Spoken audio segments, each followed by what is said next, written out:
আমার নাম মোহাম্মদ বদরুল আলম। এই হসপিটালের নামটা কি?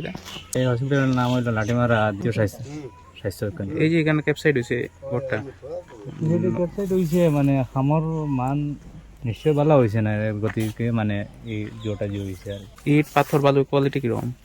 ঠিক থাকলে তো এই ধরনের মানে এগুলা যে হইলো না মানে। এটা কবে হয়েছে? 15 দিন আগে কাজটা হয়েছে আর কি। মানে যা কাজ বন্ধ আর কি, গতকালকে দেখো মাটি আইছে, মাটি পড়ে রয়েছে, মাটি পড়ার পরে মানে এই ওয়ালটা ক্যাপসাইড হয়ে গেছে। আপনারা স্থানীয় বাসিন্দা? কি নাম আপনার? আমার নাম কাজী ইসলাম। দাদার নাম? দাদা আতাবুদ্দিন। কাজটা কি তার? হসপিটাল কতদিন থেকে চলে? দীর্ঘ 3-4 মাস থেকে। কিরকম ক্র্যাক হয়েছে?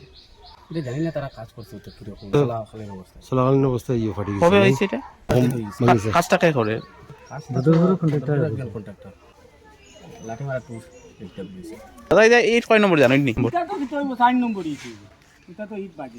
দাদা, আপনারাও তো হেলথ ডিপার্টমেন্টের সঙ্গে জড়িত। এই আমরা চোখের সামনে যে বিল্ডিংটার কনস্ট্রাকশন চলে, এটা দেখি আর ওয়ালটা কলাপস হয়ে গেছে, এটা সম্পর্কে আপনার একটু সেটা দেন। এটা আমি যখন দেখছি আমি ইনফর্ম করবো ইঞ্জিনিয়ারে, ডিরেক্টরকে জানাই মতো পর্যন্তই। স্থানীয়রা অভিযোগ করছে যে ইটের কোয়ালিটি 3 নম্বর বা পাথর বালু একদম নিম্নমানের। এই বিষয়ে কি হইবা? কোয়ালিটি তো ভেঙে অ্যাকাউন্টস যারা আমি তো কোয়ালিটি বুঝি না, কিন্তু যখন অন্যরা কইতেছে, যারা কইছে এটা ইনফর্ম করে দেওয়া যাইব, তারপরে কি হয় দেখা যাইব। আপনার ডিস্ট্রিক্ট ডিস্ট্রিক্ট অ্যাকাউন্ট ম্যানেজার নামটা নামটা প্লিজ। সুশান্ত অধিকারী।